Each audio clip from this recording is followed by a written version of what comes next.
Hi guys, welcome to my YouTube channel Vishnu coaching centre.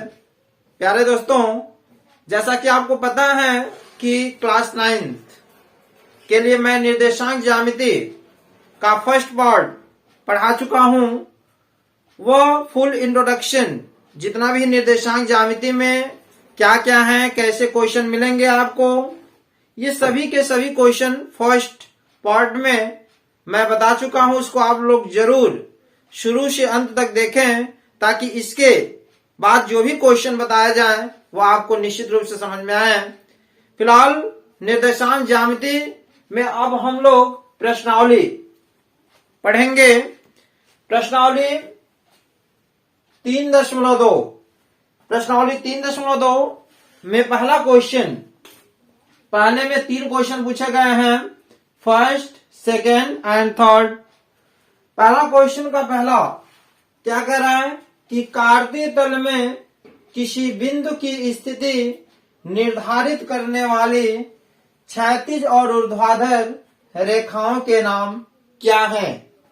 तो आपको मैं ये सब बता चुका हूं, फिर भी मैं आपको यहां समझा रहा हूं, समझने का प्रयास करें।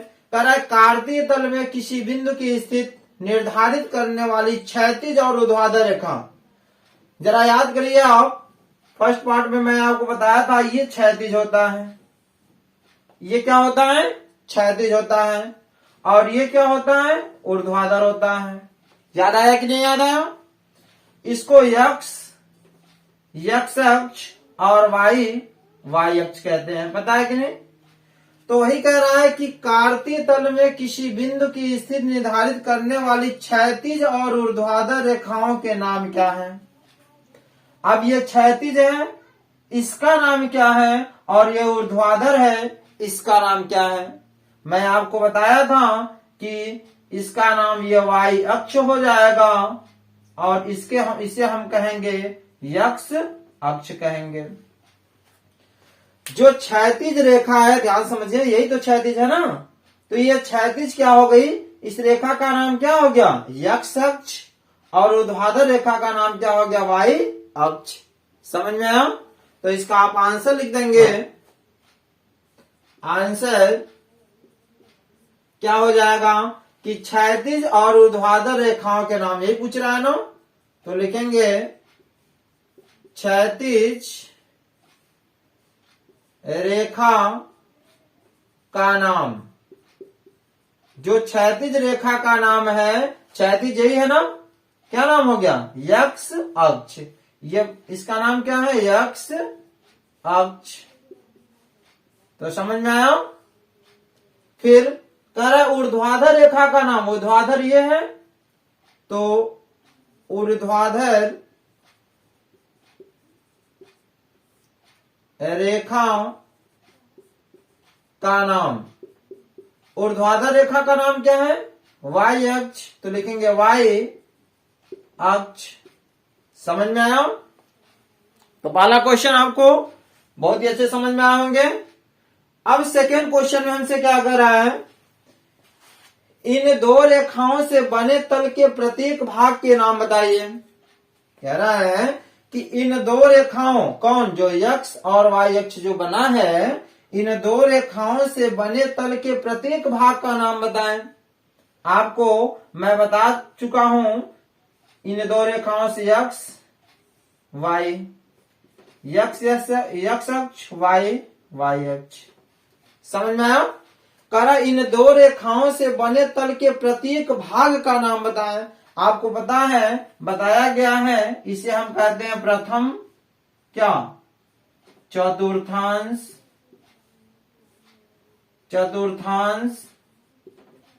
इसे क्या कहते हैं, द्वितीय चतुर्थांश। और ये क्या होता है, तृतीय चतुर्थांश। और यह हो जाएगा फोर्थ चतुर्थांश। बोलिए, यह मैं आपको बता चुका हूं, प्रथम चतुर्थांश, द्वितीय चतुर्थांश, तृतीय चतुर्थांश, और यह चतुर्थ चतुर्थांश होता है। तो यही करा, इन दो रेखाओं से बने तल के प्रत्येक भाग के नाम बताएं। आप प्रत्येक भाग का नाम क्या रहा, देखो प्रथम में चतुर्थांश, चतुर्थांश, चतुर्थांश, चतुर्थांश। तो प्रत्येक भाग का नाम क्या रहा, चतुर्थांश, चतुर्थांश, चतुर्थांश और चतुर्थांश। तो सभी भागों का नाम क्या है, चतुर्थांश। तो इसका आंसर हो जाएगा, करा ना, इन दो रेखाओं से बने तल के प्रत्येक भाग के नाम बताएं। तो लिखेंगे प्रत्येक भाग का नाम क्या है, चतुर्थांश है। समझ में आया। थर्ड में देखें, उस बिंदु का नाम बताइए जहां ये दो रेखाएं प्रतिच्छेदित होती हैं। आपको बताया जा चुका है, जहां दो रेखाएं प्रतिच्छेदित होती हैं, जैसे मान लीजिए यह x वाला हो गया और ये क्या हो गया, y वाला मान हो गया। समझ में आया कि नहीं आया। अब यहां पे क्या कर रहा है हमसे, उस बिंदु के नाम बताइए। उस बिंदु का नाम बताना है जहां ये दो रेखाएं प्रतिच्छेदित करती हैं, यानी जहां x और y की रेखा काट रही है, उस बिंदु का नाम हमें बताना है। अब देखो x और y यही काट रही है ना, तो मैं बताया था आपको, याद रखिएगा, फर्स्ट वीडियो में देखिए निर्देशांक ज्यामिति वाले पार्ट में, कि जब दो रेखाएं जो x और y वाला काटता है तो उस बिंदु का नाम क्या होता है, मूल बिंदु। मूल बिंदु, और मूल बिंदु का मान हमेशा 0,0 होता है। बोलो। तो इन करा, उस बिंदु का नाम बताइए जहां ये दो रेखाएं प्रतिच्छेदित होती हैं। तो दोनों रेखाएं ये प्रतिच्छेदित होती हैं, उनका नाम है मूल बिंदु और उसका मान होता है 0,0। तो आंसर क्या हो जाएगा इसका, कहा ना कि उस बिंदु का नाम बताइए जहां ये दो रेखाएं प्रतिच्छेदित होती हैं। तो आंसर लिख देंगे क्या है, मूल बिंदु। समझ में आया। तो क्वेश्चन नंबर 2 में चलते हैं। कह रहा कि आकृति देखकर निम्न को लिखिए।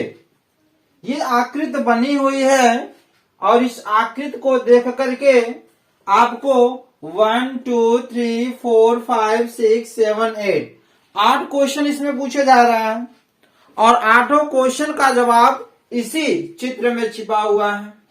ठीक है। तो अब सबसे पहले हम चलते हैं पहले क्वेश्चन में, सेकंड का पहला। बी के निर्देशांक हमसे पूछ रहा है, मैं इसका आंसर यही लिख भी देता हूं। बी के निर्देशांक, देखिए बी यही है ना, बोलिए। मैं आपको निर्देशांक यानी बिंदु निकालना सब कुछ सिखाया हूं। तो बी का निर्देशांक ये बी है और बी का निर्देशांक हमसे पूछ रहा है, तो जानते हैं इस ब्रैकेट में आपको लिखना होता है पहले x का मान और दूसरा y का मान। तो b के निर्देशांक में b यही है ना। अब देखिए b का मान ये यहाँ पे आके यह x वाला मान है ना, देखो यहां से यहां तक ये x वाला मान है। तो b का मान किस पर आके रुका हुआ है, x पे। तो यानी x का मान आ गया क्या, -5, और y का मान देखिए ये डॉट डॉट कहाँ आके मिला है, 2 पर। तो 5 यानी -5,2। तो b के निर्देशांक पहले का आंसर हो जाएगा -5,2। समझ में आया। सेकेंड कह रहा है c के निर्देशांक। अब c देखिए कहाँ है, ढूंढिए इसमें। c देखिए यहां पे है ना। तो c यानी पहले हम x का मान लिखेंगे फिर y का मान लिखेंगे। अब c में देखो यह x होता है और यह y होता है, आपको पता है। तो यहाँ x, आइए यहाँ पे देखिए कहाँ है, 5 है। x का मान कितना है, 5। तो यहाँ 5 हो जाएगा। और जबकि y का मान, y नीचे वाला है, यहाँ ऊपर से नीचे ऊर्ध्वाधर होता है। तो यह y का मान c का कहाँ आके मिल रहा है, -5। तो 5 का मान -5। समझ में आया। अब आइए थर्ड क्वेश्चन क्या कह रहा है, निर्देशांक -3 का मान -5 द्वारा पहचाना गया बिंदु। अब इसमें हमको बिंदु को पहचानना है कि किस बिंदु पर -3 और -5 स्थिति है। देखिए -3 और -5, सबसे पहले x में -3 जोड़ो।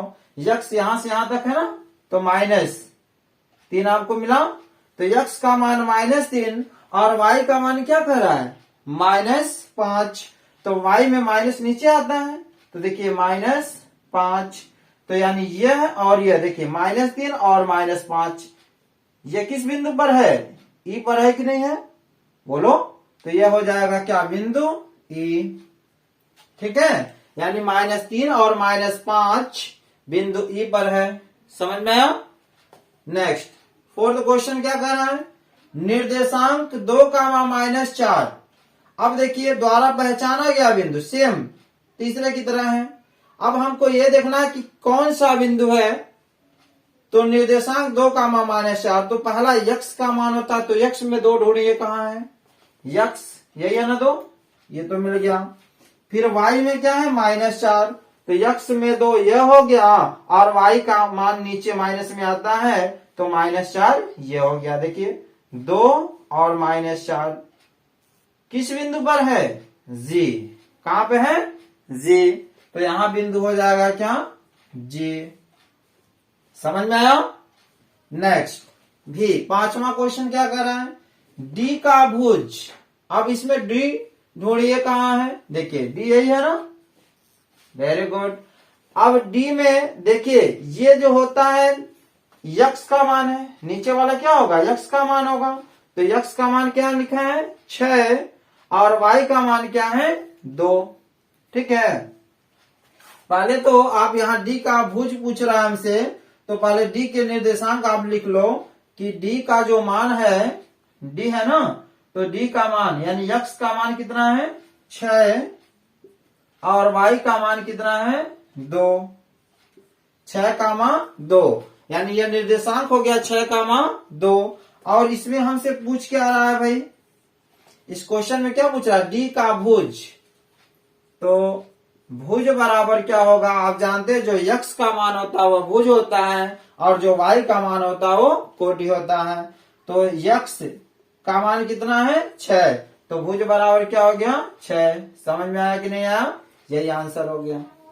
ठीक है, जैसे डी का हमसे भुज पूछ रहा है, तो मैंने डी का निर्देशांक निकाल दिया, आया है 6, 2, और इसका भुज पूछ रहा है, तो भुज बराबर क्या हो गया, 6 हो गया। समझ में आया। अब आइए 6 नंबर पे, बिंदु यच की कोटि। अब यच का कोटि हमसे पूछ रहा है, तो पहले इसका भी आप निर्देशांक निकाल लो, तो कोटि आप निकाल सकते हो। बिंदु यच की कोटि, यच कहाँ है, देखिए यच, यच कहाँ है भाई, यहां है।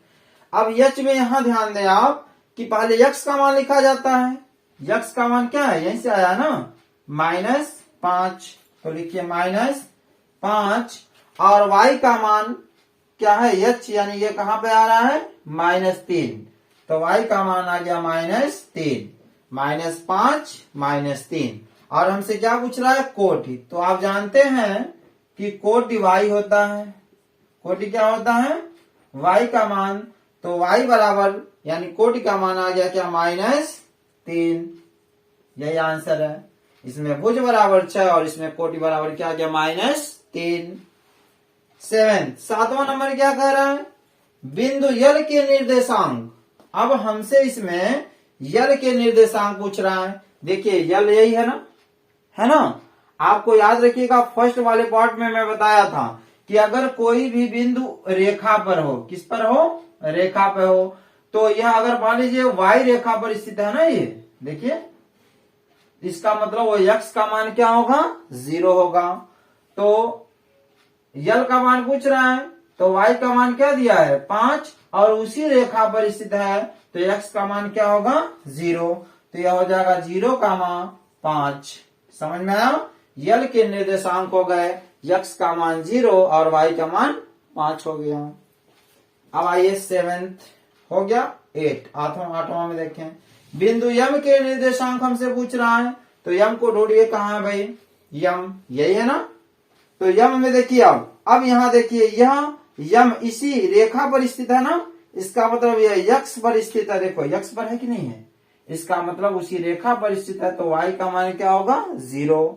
इसका मतलब यहाँ यक्स का मान आ गया क्या, -3, तो वाई का मान क्या होगा, 0। समझ में आया। ये देखिए y पे स्थित था तो x का मान 0 हो गया, और यह x पर स्थित है तो y का मान क्या हो गया 0। समझ में आया? तो सबसे पहले आप लोग इसका स्क्रीनशॉट ले लें।